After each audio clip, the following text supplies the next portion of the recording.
Today we're going to start factoring in Chapter 10. We're going to start by factoring the trinomial ax squared plus bx plus c, but we're going to concentrate on just when a is equal to 1. For instance, we might be asked to factor x squared plus 8x plus 15. Notice that the coefficient of x squared is 1. Here's what we're doing. We're looking for factors of 15, c, that add up to 8, which is b. And this is always going to be the case when we're factoring ax squared plus bx plus c when a is 1. We're going to look for factors of c that add up to b. So there's a limited number of factors of 15, but you can go through them in your head pretty quick, like 1 and 15, 3 and 5, and there we go. 5 times 3 is 15, and 5 plus 3 is 8. It really doesn't matter which order you have them in. Now we're ready to factor this trinomial.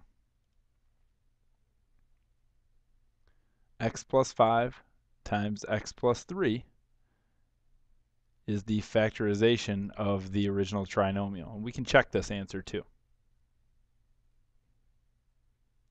by multiplying the polynomials. X times x is x squared, x times 3 is 3x, 5 times x is 5x, and 5 times 3 is 15.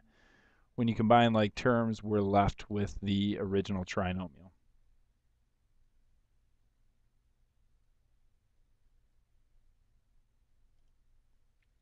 So let's try this one. Again, we're looking for factors of 20 that add up to -9.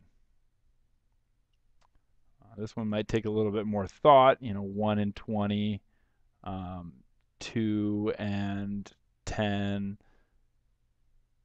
4 and 5. But actually, -5 and -4. A negative times a negative is a positive, and a negative plus this negative is going to give us -9. So it makes it a little bit trickier when this is negative. But we know the factors of 20 both have to be negative, and this, because that's the only way we can get a negative sum. So that means our factorization of the original trinomial would be x minus 5 times x minus 4. Check that answer again. X times x is x squared, x times -4 is -4x, -5 times x is -5x, and -5 times -4 is 20. Combine like terms, we see we get the original trinomial. That's what factoring is. It's taking the original trinomial and turning it into two values, in this case binomials, that you can multiply together and get the original trinomial. A couple more of these here. Okay, now we're looking for factors of -9 that add up to -8. Pause for a second and remind you that this process only works when the coefficient of x squared is 1. Okay, we'll deal with other ones in tomorrow's lesson when a is not 1. So factors of -9 that add up to -8. The only way we can get -9 is for one of these values to be positive and one of them to be negative. The smaller number, the easier it is to recognize, but by going through the factors of -9, or maybe just the factors of 9 and looking for, numbers that when you subtract them you get -8, you're going to quickly realize that -9 and 1. -9 times 1 is -9, -9 plus 1 is -8. We always need these two sets of numbers to be the same. So now we can write our factorization. It's x minus 9 and x plus 1. That's all we're looking for, and we can go ahead and check our answer as well by multiplying the two binomials, which we learned in an earlier lesson. X minus 9x is -8x when you combine like terms. All right, so now we're looking for factors of -18 that add up to 3. Okay. Again, we've got a negative c value, so one of these values has to be negative. We have a positive b value, so the bigger one should be positive.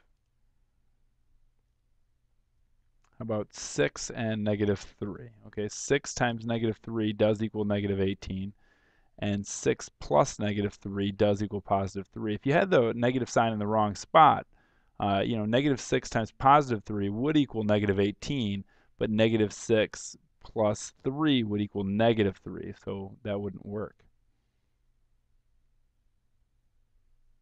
So our factorization would be x plus 6 times x minus 3. And again, we can check our answer.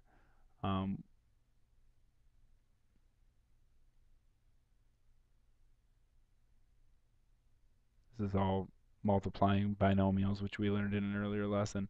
It should also be noted that these two binomials can be reversed. It doesn't matter if you have x minus 3 and x plus 6.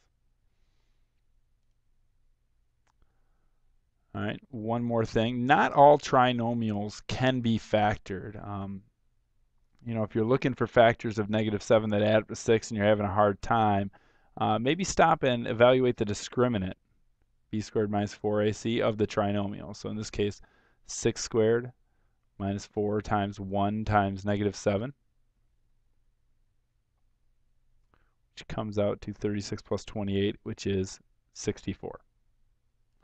Now, 64 is a perfect square, and because 64 is a perfect square, that lets me know that x squared plus 6x minus 7 can indeed be factored.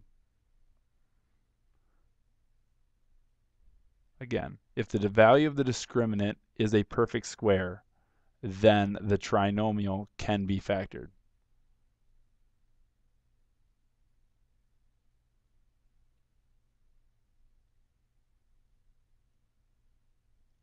Spelled discriminant wrong there, didn't I?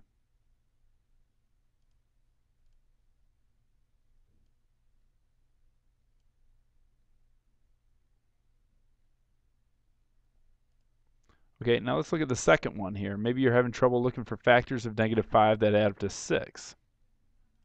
Again, we can look at the discriminant, 6 squared minus 4 times 1 times negative 5.